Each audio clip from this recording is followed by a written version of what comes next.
तीन ये यूनिट्स बता रहा हूँ, इन्हें एक बार चाहे आपने कितनी भी स्ट्रॉन्ग क्यों ना हो ये यूनिट्स, एक बार फिर भी लास्ट टाइम रिवाइज ज़रूर करना। यार आई कैन अंडरस्टैंड कि इस मोमेंट पे आप कितने ज़्यादा स्ट्रेसफुल इन्वायरमेंट में होंगे, बट मार्क माई वर्ड्स, ये कुछ ही दिन और हैं, इनको थोड़ा काम रह के अगर निकाल लोगे तो आपका नीट में बहुत अच्छा हो सकता है। But the only condition is you have to stay calm. Hello everyone, this is Lakshya Rana, a first year MBBS student at AIIMS Raipur. For all those who are new to my channel, I cleared NEET exam with 700 marks and also cleared JEE Mains with 98.6 percentile. और यार आज की video में I'll not be talking about the bulky resources कि आपको क्या follow करनी है and all that stuff, क्योंकि एक ही हफ्ता बचा है इसमें. It's not at all possible कि आप कुछ भी नया कंटेंट लेके उसको पढ़ पाओ या कोई भी बड़ी बड़ी बुक्स लेके उनके बारे में रिसर्च करने बैठो. इस मोमेंट पे you just have to study some specific things. Again सब कुछ नहीं पढ़ना, बहुत कम कंटेंट पढ़ना है, सब कुछ तो बिल्कुल भी नहीं पढ़ सकते इस मोमेंट पे. तो starting with the bio part, bio में इस मोमेंट पे you just have to look into your mistakes. जो भी आपने अब तक टेस्ट दिए हैं, BT CST, FTS और LN मेजर्स और PW, कोई भी टेस्ट सीरीज दे रहे हो, वहाँ से आपको एक आइडिया ज़रूर मिल चुका होगा इस मोमेंट तक कि आपके कौन से एरियाज वीक हैं. At this moment you just have to work on those weak areas. And if you suppose आपको देखते हो कि मैं 2-3 टेस्ट में मैंने लगातार ह्यूमन जीनोम प्रोजेक्ट से गलती की है, go and revise that topic, just do the PYQs related to that topic. सिर्फ उतना ही पार्ट करना है क्योंकि अभी टाइम बहुत कम है. इस मोमेंट पे आपको बहुत ज़्यादा लोड नहीं लेना क्योंकि उससे स्ट्रेस ही बढ़ेगा एंड एज अ रिजल्ट फिर आपका मतलब and results are not good if अगर आप बहुत ज़्यादा स्ट्रेस लेते हो. तो स्ट्रेसफुल बिल्कुल नहीं रहना, जितना स्ट्रेस फ्री होके अपना काम करोगे उतना अच्छा रहेगा. और बायो में आप अपने गलतियों से सीख सकते हो. उसके अलावा मैं 3 ये यूनिट्स बता रहा हूँ, इन्हें एक बार चाहे आपने कितनी भी स्ट्रॉन्ग क्यों ना हो ये यूनिट्स, एक बार फिर भी लास्ट टाइम रिवाइज ज़रूर करना. उसका मैं रीज़न बताऊँगा. बायोटेक्नोलॉजी, देन सेल वाली जो यूनिट है सेल, फिर biomolecule, cell the unit of life वाला, and the third unit is genetics. इन 3 यूनिट्स पे अच्छी कमांड रखना यार. इसमें क्या होता है ना, द रीज़न बीइंग कि जो आई स्टिल रिमेंबर कि एक क्वेश्चन आया था हमारा cell cycle and cell division से. वो चैप्टर इतना इजी लगता है क्योंकि 2-3 पेजेस में ख़त्म किया हुआ है और उससे क्वेश्चन भी इतनी बार प्रैक्टिस कर लेते हैं कि उसे इग्नोर करना स्टार्ट कर देते हैं. पर एंड मोमेंट में उसमें कुछ कुछ ऐसी लाइन्स हैं जो दिमाग से निकल जाती है और उन्हीं से ही नीट में कोई फंसाने की कोशिश करते हैं. तो इन सब चीज़ों को कि जैसे condensation begins at, condensation of DNA ends at this phase, तो वो सब छोटी छोटी डिटेल्स हैं, but you have to like keenly observe all those details कि उनमें कुछ भी मिस नहीं करना. तो एक आखिरी बार इन 3 यूनिट्स को ज़रूर रिवाइज कर लेना.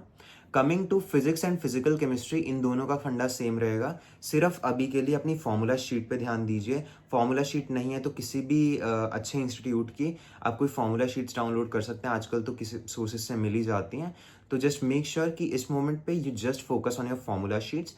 एक्सेप्ट दैट फॉर्मूला शीट के अलावा 2019 ऑनवर्ड्स जितने भी प्रीवियस ईयर क्वेश्चंस मिलते हैं सारे लगाएंगे. Beat any exam, NEET foreign, NEET मतलब एब्रॉड में भी होता है तो उसके भी क्वेश्चन पेपर्स मिल जाते हैं. Just search it on the official website, you will get it. उसके अलावा आपको इस मोमेंट पे सिर्फ अभी 2019 के आगे वाले PYQs लगाने हैं और कुछ टॉपिक्स जो आपको लगता है कि आपके बार बार अगेन फ्रीक्वेंटली गलती हो रही है जिन टॉपिक्स में, उन्हें आप रिवाइज कर सकते हैं. दैट टू इस मोमेंट पे most of the mistakes will usually be due to formulas. And NEET में almost 70-80% of the physics and physical chemistry also is formula based. तो फॉर्मूलाज पे अच्छी कमांड रखनी है.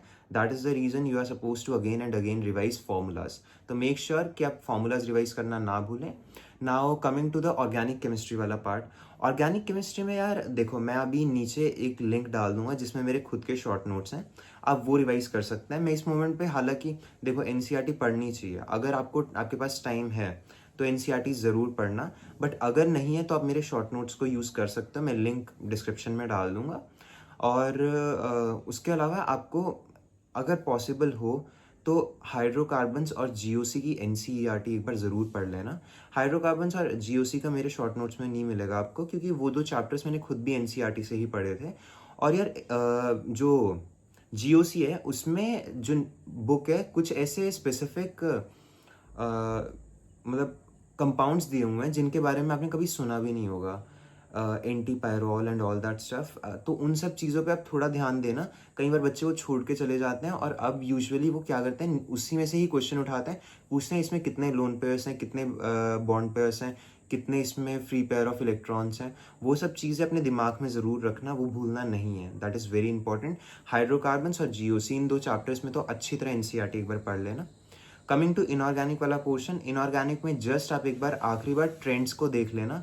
जो भी ट्रेंड्स आ रहे हैं, जैसे जो भी एनॉमलस ट्रेंड्स रहते हैं, लाइक फ्लोरीन क्लोरीन में कुछ एनॉमलीज होती हैं, देन ग्रुप 15 में कुछ एनॉमलीज आती हैं उनके आयनाइजेशन एंथैल्पीज में।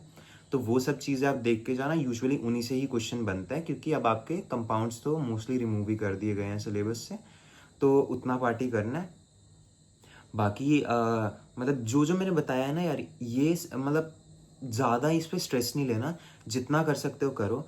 अभी इस मोमेंट पे आप जितना स्ट्रेस फ्री रह के अपना काम करोगे, उतना ही ज़्यादा आपका प्रोडक्टिव रहेगा, उतने ही अच्छे आपको रिजल्ट्स मिलेंगे। इस मोमेंट देखो यार, स्ट्रेस लेके कुछ मिलने भी नहीं वाला है। जो आपने मेहनत किया वो आपके एग्ज़ाम में रिफ्लेक्ट होगी, पर अगर आप स्ट्रेस लोगे तो वो उसका उल्टा ही असर दिखता है। अगर आप अच्छा भी कर रहे हो, वो जाके वहाँ पे गलत हो जाता है। थोड़ा बहुत स्ट्रेस इज़ फाइन, बट बहुत ज़्यादा स्ट्रेस नहीं लेना। Talk to your parents, talk to your teachers, talk to your friends, जिससे भी आपको मतलब शांति मिलती है ना, कि हाँ मुझे किसी से बात करके अच्छा लग रहा है, या मुझे थोड़ा खेल के अच्छा लग रहा है, तो खेल लो यार। ये लास्ट के हफ्ते में थोड़ा मज़े करते करते निकालो, ज़्यादा स्ट्रेस नहीं लेना। होता है, I can understand, but try करो कि जितना हो सके उतना कम से कम स्ट्रेस रहे। और आप जो भी एक्टिविटीज़ आपको अच्छी लगती हैं कर सकते हो। बाकी इस मोमेंट पे जो जो मैंने बताया उतना रिवाइज कीजिए, एंड दैट वुड सफाइस। अपने वीक एरियाज़ को ऑफकोर्स थोड़ा एक बार ज़रूर देखते जाइएगा, और अपनी जो भी आपकी गलतियां हैं उनसे आपको आइडिया लग ही जाएगा कि क्या वीक एरियाज़ हैं। बाकी रही बात कि क्या भैया हमें अब टेस्ट देने चाहिए, तो देखो यार, अभी 4 से 5 दिन ही बचे हैं, 5 से 6 दिन, तो उसमें आपके ऊपर है। अगर आपको लग रहा है कि टेस्ट देने से आपको कुछ बेनिफिट मिल रहा है, देन फाइन। टेस्ट अगर जेन्युइन है, जिसमें प्योरली एनसीईआरटी बेस्ड आ रहा है, तो आप 30th तक दे सकते हैं। उसके बाद आपको टेस्ट देने की ज़रूरत नहीं है। आप फिर थोड़ा रिलैक्स मोड में जाना, टेस्ट नहीं देना। जो पुराने हुए उनकी रिवीजन ज़रूर कर सकते हो, except that nothing is required. तो मेक श्योर कि आप इतना पार्ट करते हो। Test again, it's totally your personal choice. If you want give you can, if you are not like getting any benefit, उल्टा डिप्रेशन में जा रहे हो, तो लीव इट, मत दो। और नीट से 2 दिन पहले तो बिल्कुल टेस्ट मत देना, कोई भी टेस्ट मत देना। कई बार अच्छा भला आता हुआ वो एंड का टेस्ट में गलती हो जाए तो सारा कॉन्फिडेंस खत्म हो जाता है। तो that was it for today's video यार। और अगर आपको वीडियोस अच्छी लग रही हैं तो प्लीज़ लाइक करो, शेयर करो, सब्सक्राइब करो। मैं इस टॉपिक से ऐसे मतलब इन टॉपिक से रिलेटेड वीडियोस आगे भी डालता रहूँगा, जो भी नीट में चेंजेस आएंगे। और मैं अपनी कॉलेज लाइफ से रिलेटेड भी वीडियोस डालता रहता हूँ। You can check, I recently uploaded a short, तो आप वो भी देख सकते हो।